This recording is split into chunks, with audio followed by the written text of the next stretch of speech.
Hello everyone, welcome to the Exia IAS academy. तो चलिए देखते हैं कौन से इम्पोर्टेंट न्यूज़ आर्टिकल हैं जो रेलेवेंट रहेंगे एग्ज़ाम पर्सपेक्टिव से।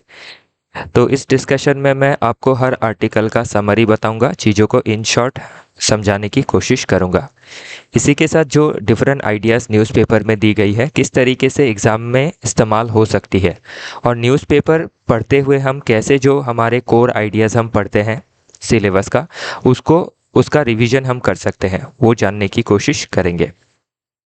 एडमिशन ओपन है एक्जिया आईएएस एकेडमी में। आप हमारे foundational as well as crash course से जुड़ सकते हैं। स्पेशली फाउंडेशनल कोर्स में हम आपको कॉम्प्रिहेंसिव कवरेज प्रोवाइड करेंगे पूरे सिलेबस का 1 साल के अंदर। इसी के साथ कॉम्प्रिहेंसिव स्टडी मटेरियल भी आपको प्रोवाइड किया जाएगा।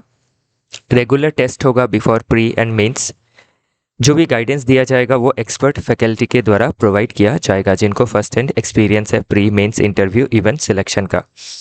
वन ऑन वन मेंटोरिंग के तहत आपके जितने भी डाउट है उसको कैटर किए जाएंगे। आपको कोई कंसेप्ट समझ में नहीं आ रहा है तो उसका रिमेडियल क्लासेस भी दिया जाएगा। इन हाउस लाइब्रेरी में जुड़ के आप अपना जो प्रिपरेशन है क्लास से पहले और क्लास के बाद और अच्छी तरीके से कर सकते हैं। फर्दर चीज़ों को डिटेल में जानने के लिए आप कांटेक्ट कर सकते हैं 6002417488 नंबर पे। तो चलिए देखते हैं आज का पहला आर्टिकल। तो पहला आर्टिकल बात करता है अबाउट डेमोक्रेसी। तो डेमोक्रेसी में स्पेशली इंडिया की जो डेमोक्रेसी है, सर्विंग वर्सेस रूलिंग डेमोक्रेसी के अंदर कौन सी डेमोक्रेसी के अंदर हम आते हैं। तो वैसे तो डेमोक्रेसी का अर्थ ही हो गया कि जो डेमोक्रेसी है या फिर जो गवर्नमेंट है वो क्या करेगी, जो सिटीजन है उसको सर्व करेगी, जो कॉन्स्टिट्यूशन का गोल है उसको फुलफिल करने की कोशिश करेगी, ना कि रूल करेगी लाइक इन एरिस्टोक्रेसी और इन मोनार्की। तो अभी अगर हम इंडिया के पर्सपेक्टिव में इंडिया का डेमोक्रेसी देखें तो उसमें हमें दोनों ही एटीट्यूड देखने को मिलता है, serving as well as ruling. तो इसमें स्पेशली जो रूलिंग डेमोक्रेसी का कॉन्सेप्ट है, जो नेगेटिव कॉन्सेप्ट है, उसके बारे में मेंशन किया गया है कि किस तरीके से एक डेमोक्रेसी जब रूलिंग होता है तो उसमें क्या होती है, जो आपके रूलर्स होते हैं या फिर जो इलेक्टेड लीडर्स होते हैं या फिर जो एडमिनिस्ट्रेशन होती है उसके हिसाब से देश चलता है, ना कि सिटीजन के हिसाब से देश चलता है। और उसमें क्या होता है, जो हमारे कॉन्स्टिट्यूशन के गोल है उनको फुलफिल करने में हमें दिक्कतें आती है। फॉर एग्जांपल इसमें आपका एक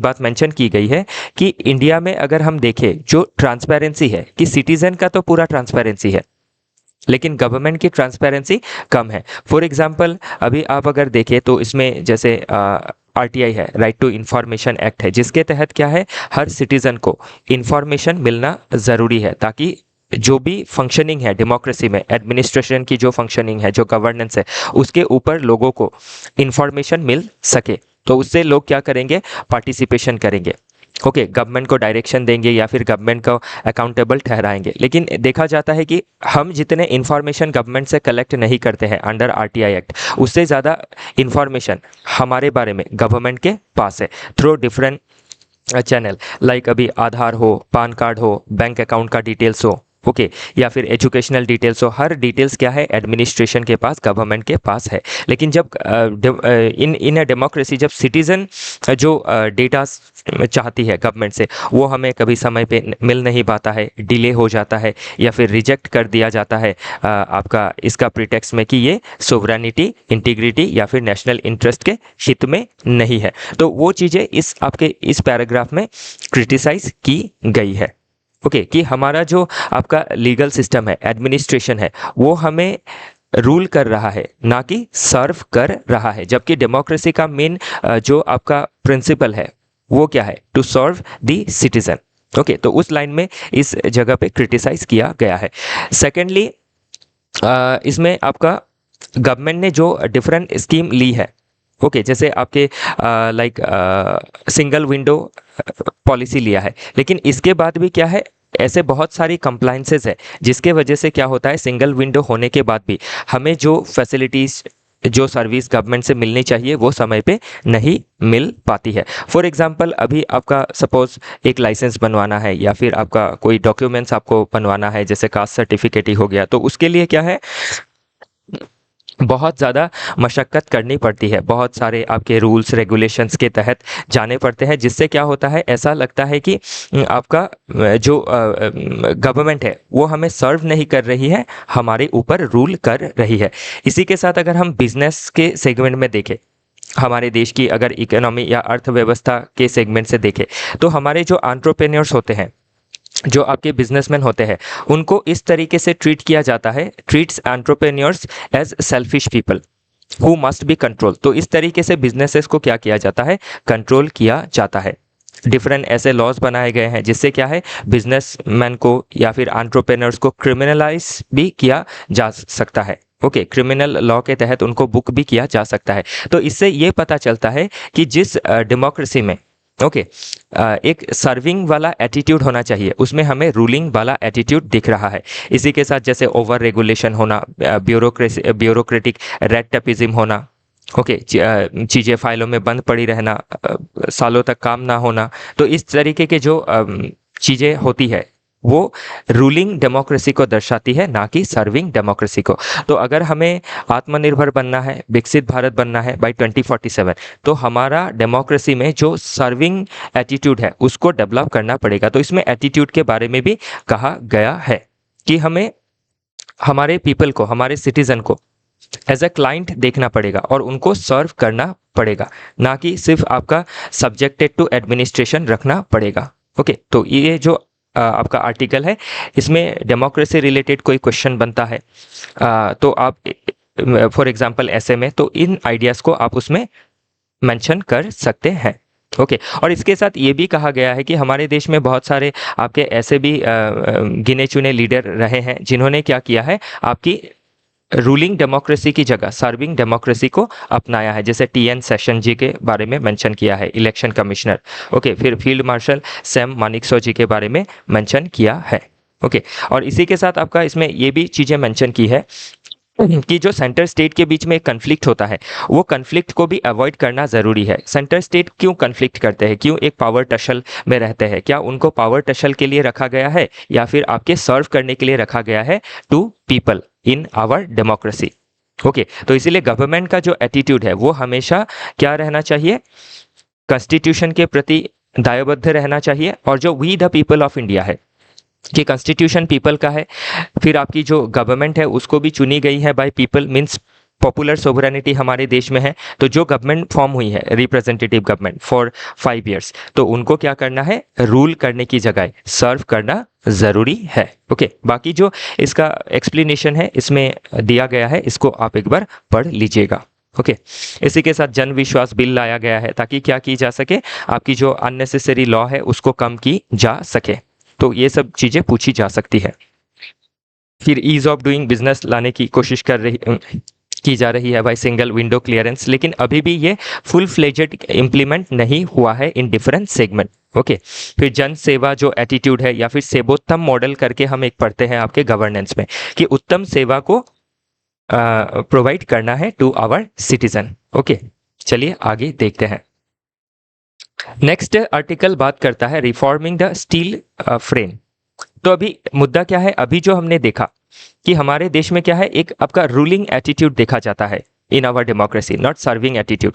तो इसमें जो रूलिंग एटीट्यूड देखा जाता है ये आपके जो गवर्नमेंट है उसके लिए तो है ही, प्लस जो ब्यूरोक्रेसी है उसके लिए भी ये बातें कही गई है। तो ये सेकंड जो आर्टिकल है ना, इसमें काफ़ी बढ़िया से ये चीज़ें मेंशन की है कि आपके हमारा जो स्टील फ्रेम है, स्टील फ्रेम किसको कहा जाता है हमारे देश में, ब्यूरोक्रेसी को। तो ये जो ब्यूरोक्रेसी है इसको समय रहते ही रिफॉर्म करना ज़रूरी है, क्योंकि ब्यूरोक्रेसी में अभी भी कॉलोनियल रूट्स देखी जाती है। तो कॉलोनियल रूट्स कैसे देखी जाती है कि अभी भी बहुत ज़्यादा आपके रेगुलेशंस देखे जाते हैं, रेड टेपिज्म देखा जाता है। ओके, बहुत ज़्यादा हायरार्की जो है वो मेंटेन की जाती है। ओके, और बहुत ज़्यादा प्रोसीजर के ऊपर ध्यान दिया जाता है। तो इन सभी चीज़ों की वजह से क्या होता है, जो सहूलियत मिलनी चाहिए बिजनेस को, आम आदमी को, वो नहीं मिल पाती है। तो अभी हमारे देश का टारगेट क्या है कि जो अमृत काल है, आज से लेके जो 2047 तक का जो हमारे पास टाइम विंडो है, तो इस समय के अंदर हमें क्या करना है, आत्मनिर्भर बनना है। और आत्मनिर्भर बनने के साथ ही 2047 तक हमें विकसित भारत बनना है। तो अगर हम आत्मनिर्भर बनना चाहते हैं, विकसित भारत बनना चाहते हैं, तो उसके लिए सबसे ज़रूरी क्या है कि हमारी जो ब्यूरोक्रेसी है, जो ओवर रेगुलेशन कर रही है, उनको ओवरहोल करना काफ़ी ज़रूरी है। उनके अंदर जो आपके डेमोक्रेटिक वैल्यूज़ है, राइट बेस्ड अप्रोच है, उनको डेवलप करना काफ़ी ज़रूरी है। इवन जो डेवलप नेशंस है, other develop Nations like USA and आपके चाइना, उनके देशों में क्या है, जो ब्यूरोक्रेट्स होते हैं उनको आपके जो पॉलिटिकल रूलर होते हैं, ओके, या फिर जो पॉलिटिकल रूलर गलत होगा, पॉलिटिकल जो रिप्रेजेंटेटिव होते हैं उनके कंट्रोल में रहते हैं।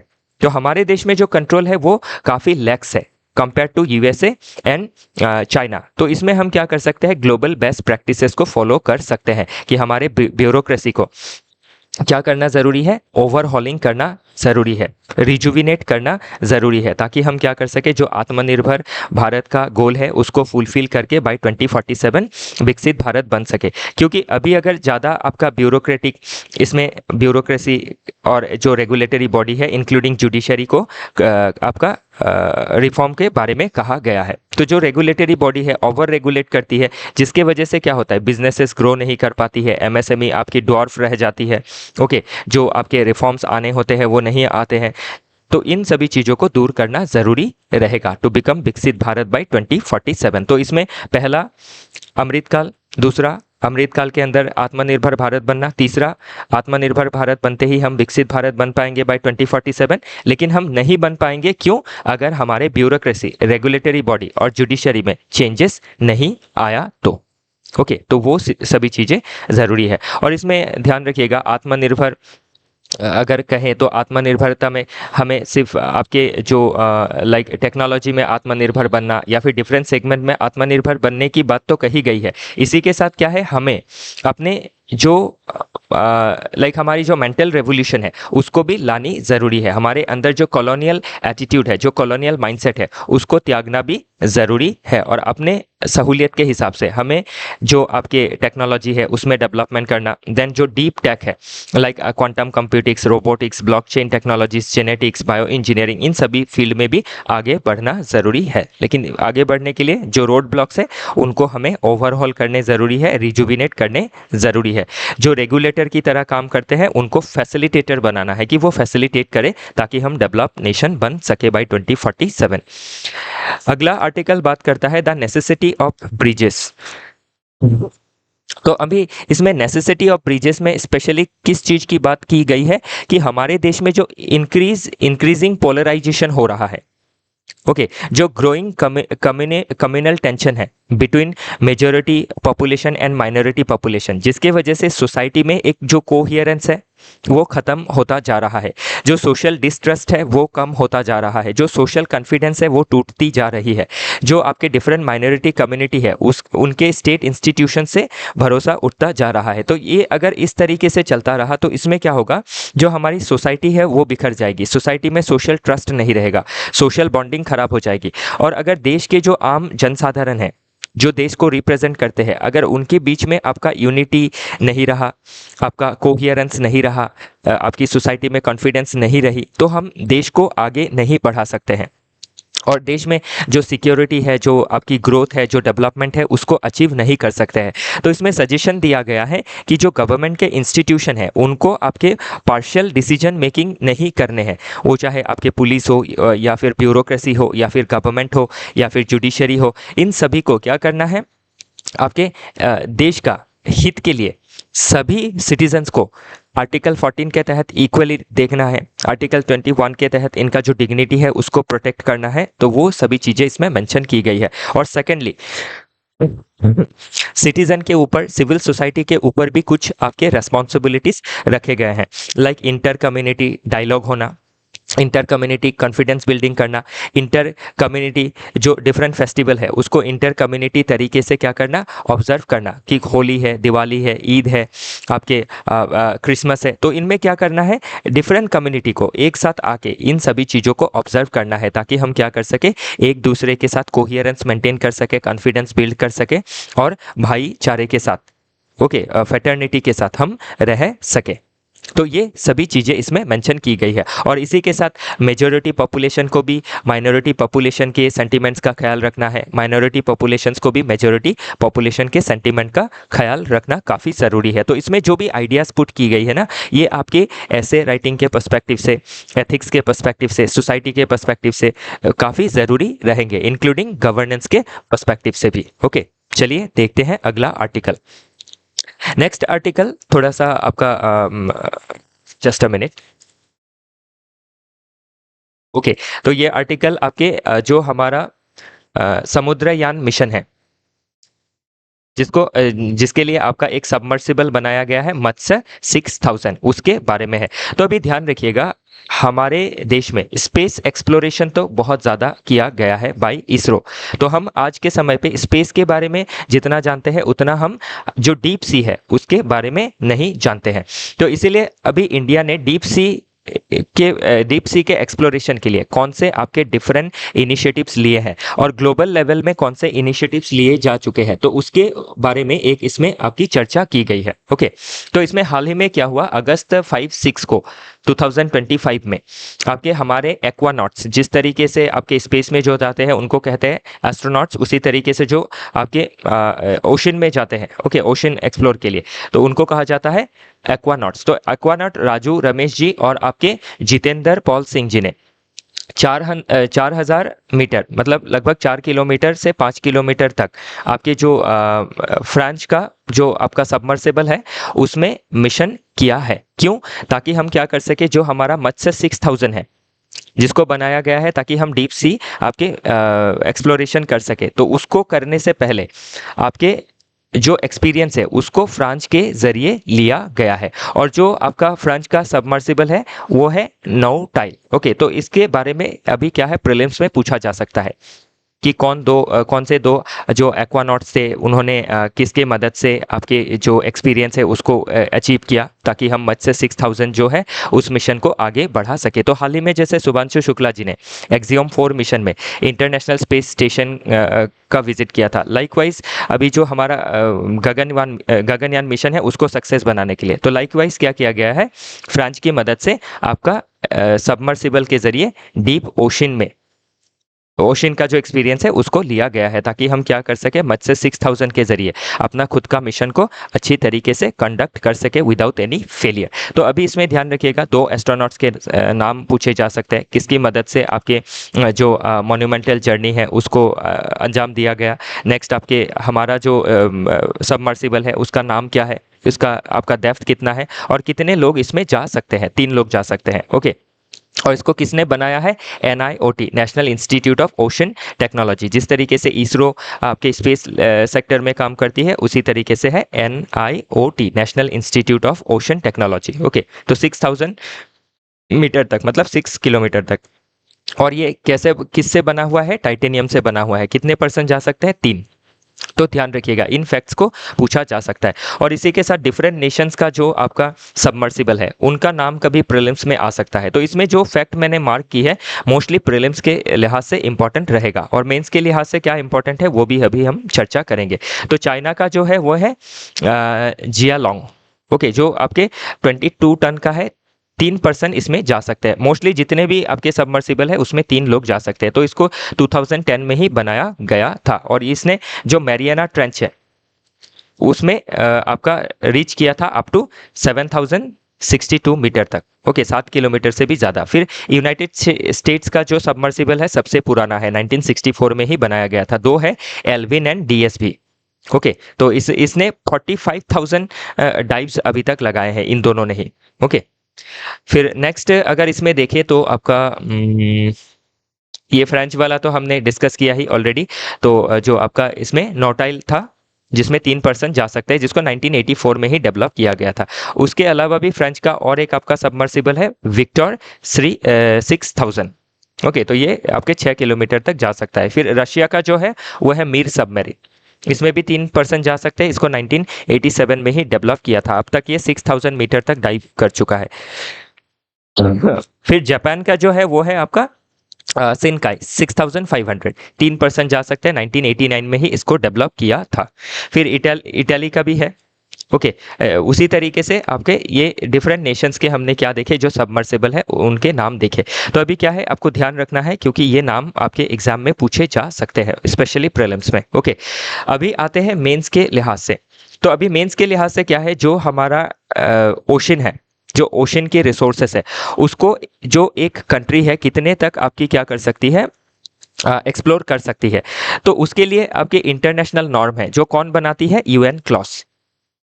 ओके, जो United Nation convention on law of seas है, वो आपकी क्या करती है, इन रूल्स को देखती है। और इसका एक आपका और एक अथॉरिटी है, इंटरनेशनल सी बेड अथॉरिटी। तो इंटरनेशनल सी बेड अथॉरिटी जो है कितना माइल्स तक, okay, up to 200 nautical miles तक, जो स्पेशल इकोनॉमिक जोन होता है। तो इंटरनेशनल सी बेड अथॉरिटी के तहत आपके ये जो स्पेशल आपकी एक्सक्लूसिव इकोनॉमिक जोन है, अप टू 200 नॉटिकल माइल, यहाँ तक कोई भी देश क्या कर सकता है, या फिर कोई भी देश मतलब जिसके अंदर ये EEZ आता है। जैसे इंडिया अपने EEZ में एक्सक्लूसिवली एक्सप्लोर करके रिसोर्सेज को आपकी एक्सट्रैक्ट कर सकती है। और उसके बाद आ जाता है हाई सी जोन। जो हाई सी जोन होता है बियॉन्ड 200 नॉटिकल माइल, उसके वो क्या है, ग्लोबल कॉमन से, उसमें आपके देश के अन्य देश उसमें आपके एक्सप्लोर कर सकते हैं। ओके, ध्यान रखिएगा। तो अभी जो ये पॉलीमेटालिक नोड्यूल्स है, तो ये आपके क्या है, क्रिटिकल मिनरल्स है। जो डिफरेंट क्रिटिकल मिनरल्स हम जमीन से या फिर टेरिटोरी से प्राप्त करते हैं, उसी तरीके से जो क्रिटिकल मिनरल्स है हम आपके डीप ओशन में भी प्राप्त कर सकते हैं। जो जैसे पोटैटो होता है ना, उस शेप का ये आपका रहता है। ओके, इसमें कहीं मेंशन किया होगा। तो ये पोटैटो शेप का रहता है, ये रहा पोटैटो साइज। तो इसमें आपके जो मैंगनीज होती है, निकल होती है, कोबाल्ट होती है, कॉपर, इनका आपका ट्रेस पाया जाता है। और जो लैंड में हम और पाते हैं, उससे इसमें हाई मेटल का कंसंट्रेशन रहता है। तो ये भी चीज़ क्या है, आपकी प्रीलिम्स में पूछ ली जा सकती है। स्टेटमेंट उल्टा कर दिया जा सकता है कि जो हम आपके लैंड में जो ओर्स पाते हैं, उसमें हाई कंसंट्रेशन होता है देन ओशन ओर। तो ये स्टेटमेंट रॉन्ग हो जाएगा। इस तरीके के क्वेश्चन आपके बन सकते हैं। तो अभी हमें जो पॉलीमेटालिक नोड्यूल्स है, जो पोटैटो शेप आपके होते हैं, पोटैटो साइज, तो उसमें डिफरेंट आपके मेटल्स होते हैं। तो ये सभी चीज़ें किस काम में आएंगी, तो अभी इसका क्या इस्तेमाल रहेगा कि आपका हमारा जो विकसित भारत का गोल है, हमारा जो टेक्नोलॉजिकल सेल्फ रिलायंस का गोल है, स्पेस सेगमेंट में जो हमारा गोल है, डिफेंस में जो गोल है, उस सभी चीज़ों में हमें डिफरेंट क्रिटिकल मिनरल्स की आवश्यकता होती है। तो वो चीज़ें हमें क्या होगी, उसमें हम सेल्फ रिलायंस हासिल कर सकेंगे। Okay, next and last article है आपके अबाउट फेडरलिज्म के ऊपर। तो जो 130th अमेंडमेंट बिल, तो मैंने इसको लास्ट 3 दिन से कवर किया है, आज ये तीसरा या चौथा दिन होगा।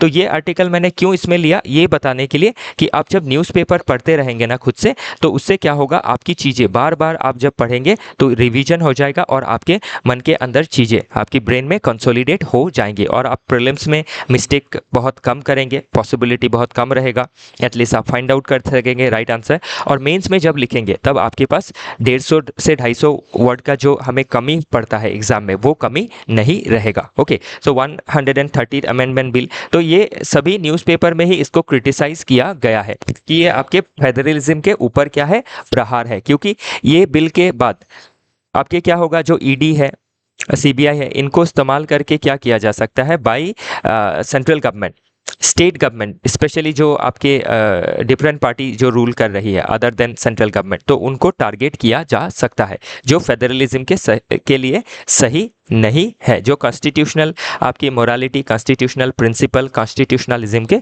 खिलाफ है। ओके, बाकी तो इसमें 130 अमेंडमेंट प्रीलिम्स के लिए इंपॉर्टेंट रहेगा। ओके, देन आपके आर्टिकल 164, तो ये किससे डील करता है, appointment and tenure of ministers. Okay, तो वो सभी चीज़ें इसमें हम देख सकते हैं। और प्लस ये जो आपका 130th अमेंडमेंट है, कल ही देखा था कि ये वायलेशन है आर्टिकल 14 का, equality before law and equal protection of law का। ये वायलेशन है freedom of speech and expression का, आर्टिकल 19। ये वायलेशन है आर्टिकल 21 का, ड्यू प्रोसेस ऑफ लॉ का, कि आपके लेजिस्लेचर ने एक लॉ बना दिया, उससे आपके क्या हो रही है, आपका ट्रायल, बिना ट्रायल ही डिस्क्वालीफाई किया जा रहा है। तो इसीलिए क्या है, ट्रायल होना ज़रूरी है, ड्यू प्रोसेस ऑफ लॉ रहना ज़रूरी है। ओके, इसी के साथ आज का जो डिस्कशन है वो समाप्त होता है। कल फिर मिलेंगे डिफरेंट आर्टिकल के साथ। आई होप चीज़ें आपको समरी के फॉर्म में समझ में आई है, ताकि जब आप इसको फर्स्ट हैंड पढ़ें तो चीज़ें आपको समझ में आएंगी। आज के लिए इतना ही। हमसे जुड़े रहने के लिए आप सभी का बहुत बहुत धन्यवाद।